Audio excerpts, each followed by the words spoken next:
Hey, the internet, y'all got us all the way up, man. We met that dude, Duke the Jeweler, the night before. We was gambling. The next day, dude followed us to the concert. When we left out the concert, we under the garage. Dude went to his car by himself and walked down to the parking lot. That's when somebody tried to kill. Blood-covered dice slid across that velvet table like they had a story to tell. Smiles were all around, but let's be real. Only one man was ever getting out of there alive. Duke the Jeweler didn't just lose money that night. He lost his life, but not in some random alley robbery. This wasn't a stick-up. This was a hit, and it wasn't strangers who did it. It was people he knew, people who gave him daps, cracked jokes, and watched him walk right into the lion's den. Now the feds are locked in, Mob Ties is under the spotlight, and the whispers, they're turning into headlines. 50 Cent is stirring the pot too, reposting receipts, dropping breadcrumbs, and all but saying it, this was a setup. Not just a tragic accident, it might have been orchestrated from the start. And here's where it gets extra wild. Just 2 weeks before Takeoff was gunned down at another dice game under nearly identical circumstances, guess who was the one shutting it all down at a JPrinceJr. dice game? Duke! The entertainer invites him in, act like he's covering for him, hanging out, everything is cool. Let's go here, let's go there, let's go here, let's go there. He introduces the dice game. He got 3 right, who rotate the dice. Now these dice is loaded. Tell me it's a Wolf, Big Caprice, and watch this, and Little Cam are the loaded dice rotators, right? He said what? There was a situation that occurred that a certain jeweler around and got past the dice on accident and was hitting on them for a couple hundred. They got irritated about that. I ain't gonna go too far into that story because, right, boom. The only way they could get their money back was however their money back.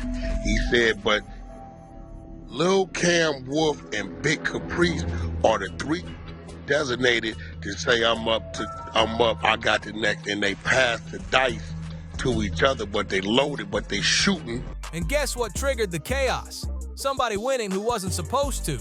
That's when things start crumbling. Now everybody tied to that circle, Boosie, JPrinceJr., Lil Cam, they're all being watched. The feds are circling. What started as low-key chatter is turning into straight-up federal pressure. But how did we even end up here? Let's take a step back. From the outside, Duke the Jeweler was winning. A real Chicago-born boss, self-made, respected. He didn't just flash shiny chains to wannabes. He handcrafted masterpieces for the elite, real hitters. His name was building serious weight in the game, and his trip to Houston, it wasn't for play, it was for paper. Word is, Boosie personally invited him down to talk business over a custom piece. So Duke rolled in deep, with $1 million Louis duffel filled with his best work. But what he didn't realize was that bag might have been his ticket to a trap. Now zoom in on that dice game. Leaked audio from Whack 100, who's locked into the street side of things, claims this wasn't just some casual gamble. It was allegedly part of a bigger operation. JPrinceJr. is rumored to run what folks are now calling a loaded dice ring. And the game always had the same 3 names at the table: Lil Cam, Big Capri, and Wolf. These 3 allegedly kept the dice moving like it was some kind of ritual. The house never lost, unless someone messed up the cycle. Well, guess what? That night, somebody slipped. Word is, Duke got handed the wrong dice, ones that weren't meant for him. And boom, he starts hitting hundreds, then thousands, then tens of thousands.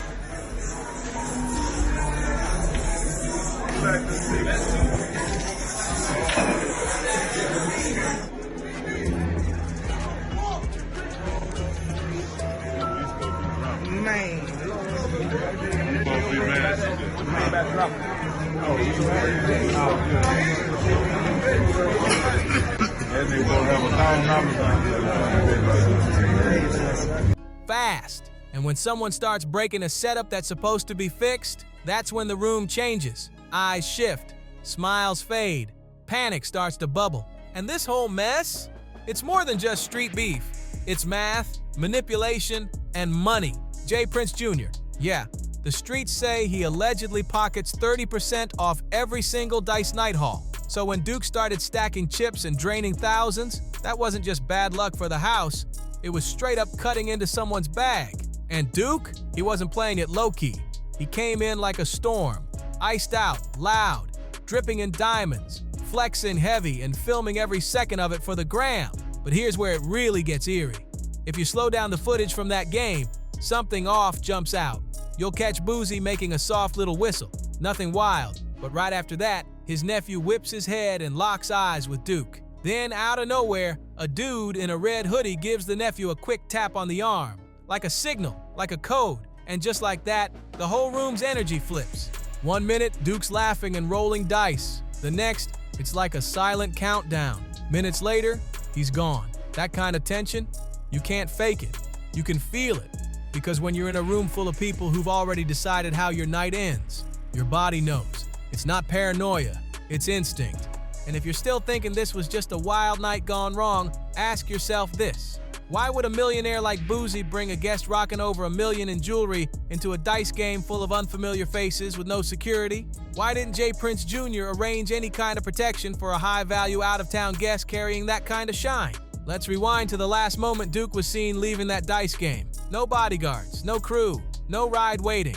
Just Duke, walking alone through a dark Houston parking lot after flashing millions in ice and cash all night. That don't sit right. Was a jeweler. I gotta do my research, see what jeweler might have been down there shooting dice. But nevertheless, to all the entertainers, you know, Dukes of Hazzard was one of my favorite shows, right? I don't know if y'all watched it. I was thinking about Daisy Dukes for a reason. I don't know why I said that. You know, one might go with it, may not go with it, but I don't know. If the math is math, and let it math. But entertainers, beware. Oh, with JPrinceJr. when he talked about let's go shoot some dice. Because the loaded dice crew of 3 Lil Cam, Wolf, and Big Caprice. We know Lil Cam in there because I believe somehow, some way, he was caught up in the dice situation. Rest in peace, Takeoff. I don't know what's going on.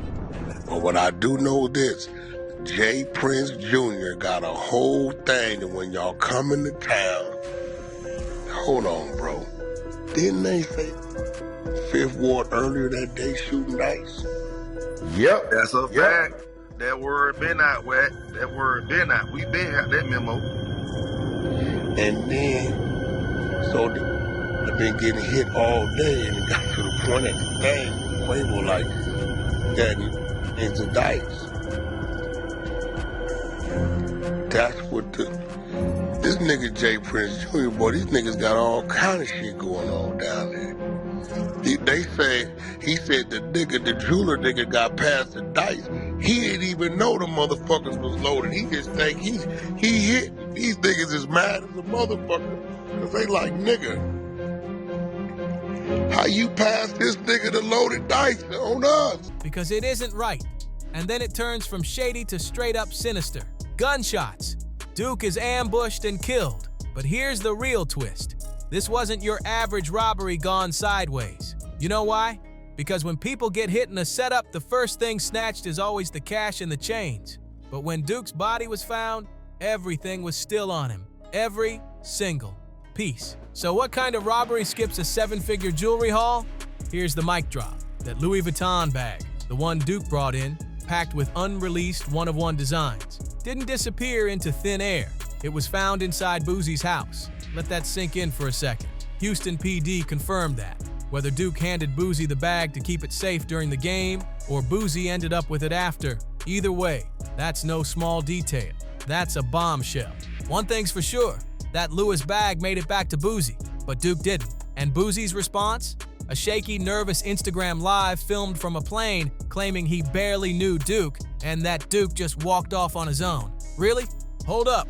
You barely knew him, but he was designing you a custom chain? You invited him to a private high-stakes dice game and then let him leave alone carrying over $1 million in jewelry?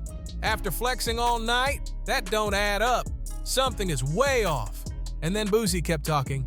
But let's be real. He didn't look calm or confident. He looked pale, jumpy, like someone who'd just seen a ghost, and if you thought that was as messy as it gets, nah, it's only getting darker. The feds, who were already watching Boosie over unrelated legal problems, decided Duke's case was serious enough to split off into its own federal investigation. That means no delays, no distractions, just a full spotlight on what happened to Duke, and the feds got to work.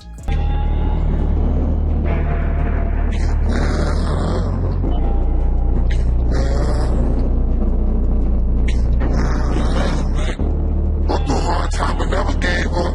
I stayed tough, even when I got my chain stuck. Go through hard time, but we know that what made us. Can't blame us, we love the script, cause that what paid us. Yeah, ain't gotta ask, I know them niggas laid up. I call King, I get the package, like boy, where I'm up. I can't even find, you know how many nights I done stayed up. They tracked Duke's phone. Guess where it last pinged? Boosie's recording studio. Now, unless that phone grew legs and walked over there alone, someone in Boosie's circle brought it there. Plain and simple. They didn't even bother trying to hide it. No factory reset, no smash job. The phone just went dark right after that ping, which means somebody likely turned it off by hand. That's when the heat really turned up. Feds searched Duke's rental car. Guess what they found? Fingerprints from Boosie's nephew and cousin. That alone would have raised eyebrows. But then things took a whole new turn. A witness came forward, someone who was outside the building, just chilling and smoking. Said they saw Duke walking alone toward his car. At first, nothing seemed off, just a regular end to the night. But then, Boosie's nephew stepped out from the shadows, like he'd been waiting. That's when Duke allegedly felt something was wrong. He tried to defend himself, swung first, tried to hold his own, but it wasn't enough. In one fast move, Boosie's nephew, allegedly, pulled the trigger. No warning, no hesitation, just done. And here's what really seals it. They didn't even try to fake a robbery. No snatched chains, no missing bag. Duke died with everything still on him, which makes one thing clear. This wasn't a robbery. It was a setup, cold and calculated. Why? Because this wasn't about taking Duke's money. It was about shutting him up, silencing him. And instead of making the bag vanish like pros would have done, they kept it. That's not just sloppy, that's bold. That's straight arrogance. And guess who clocked all of it? 50 Cent. You ever notice how, whenever artists roll through Houston, there's always that same low-key warning? Make sure you check in. It's not written down anywhere, but in the industry, it's a real thing.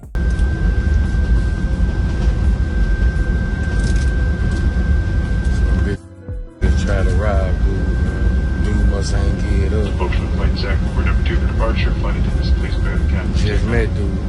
Rappers, influencers, even athletes, they've all heard the whispers. If you're in Houston and you don't check in with JPrinceJr. and his Mob Ties crew, you're playing a dangerous game. But here's the messed up part. What happens when the people you're checking in with are the ones setting you up? Let's break it down. JPrinceJr. was the host of that dice game where Duke got killed. Just like he was the host of the dice game where Takeoff was murdered. 2 men, different nights, same host, same circle. And after Duke's death, that whole check-in culture stopped looking like protection and started feeling like a trap. Because if JPrinceJr. really had Houston on lock like he claims, then how come 2 people didn't walk out alive under his watch? Even Whack 100 couldn't keep quiet. He didn't bite his tongue. He called it for what it looked like. He said this wasn't just bad luck, it was a scam ring. According to him, JPrinceJr. pulls entertainers in, acts like a homie, gets them comfortable, then slides them into a dice game where his crew surrounds them. Now the word on the street, artists are starting to back off quietly, labels are pulling out of Houston events, that whole scene is turning toxic. Even 50 Cent's been throwing shade, reposting receipts, dropping sneaky captions, and basically calling out the whole play. Some say he's wild for doing it, others think he's just the only one with the guts to say what everyone else is scared to admit. Meanwhile, Boosie, he's sweating hard. Sources say the feds are on him heavy, digging into Duke's case separately from his old gun charges. That means a new investigation, with no distractions. They're checking his mansions, his financials, even digging through his son's online activity. But the real drama might be happening inside his own house. Allegedly, Boosie's own girlfriend told someone that he ran back into the house that night looking spooked, like he was hiding something. But now he's out here, acting like he didn't know a thing.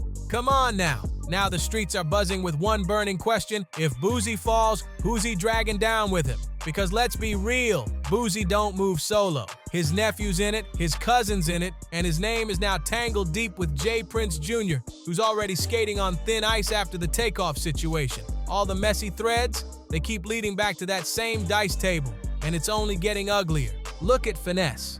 The same artist Mob Ties used to prop up, promote, and roll with heavy. Now, he's going ghost on them. From once shouting out JPrinceJr in interviews to barely mentioning his name now, it's obvious. Something major shifted. At first, it looked quiet. Finesse just stopped showing up. No more concerts with Junior. No more backstage hangs. But then came the whispers. And where did it all start? Allegedly, over a woman. But not just any woman. Finesse's baby mama.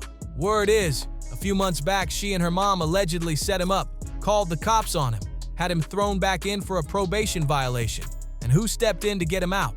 JPrinceJr himself. Made some calls, pulled some strings, and just like that, Finesse was back on the street in 2 weeks. But instead of falling in line and showing respect, Finesse, he ran right back to the same woman that allegedly got him locked up. That's when JPrinceJr had enough. He jumped on Twitter and let it all fly. I told the homie to stay the FK away from that woman if he loves his life. But the homie wouldn't listen to my words, even after I got him out of prison. Y'all better be careful out here thinking these women got your best interest at heart. Woo! But it didn't stop there. Rumors started swirling that JPrinceJr may have gotten Finesse's girl pregnant behind his back. Confirmed? Number. But the fact people even believe it, and Finesse hasn't said a word to shut it down, that speaks volumes. Fans thought it was just drama, until patterns started forming. Junior's got beef with Takeoff's people. Now he's clashing with Boosie. Finesse is spiraling in public. How many bridges can you burn before the whole empire crashes down? Here's the raw truth. When you build your power on silence, fear, and behind-the-scenes moves, it only takes one person to flip. One artist, one friend, one witness, and boom, it's all gone. So who's gonna talk first? Will Boosie finally open his mouth to save himself? Will Finesse crack and spill what's really been going on? Or will 50 Cent, who's been laser-focused on airing out Mob Ties, keep applying pressure until JPrinceJr is forced to do the unthinkable? Break the code and speak out to survive? Either way, the dominoes are falling. Behind the scenes, federal agents are working quiet but aggressive. They're tracking Boosie's estate holdings, combing through his Baton Rouge mansion, his Georgia land, every account, every transaction. Boosie isn't just being watched, he's being tracked. And don't get it twisted. It's not just about Boosie anymore. This is about JPrinceJr, too. Artists are backing away. Labels are pulling the plug. This ain't just some rap beef. This is Ryko energy. And with rumors that Duke's killer was caught on camera, if that tape ever sees the light of day, whether it leaks to TMZ or lands on a federal desk, you can kiss the silence goodbye. When the tape drops, it's game over. Like, share, and subscribe to Juicy Scoop TV. We keep it raw, real, and always 10 steps ahead.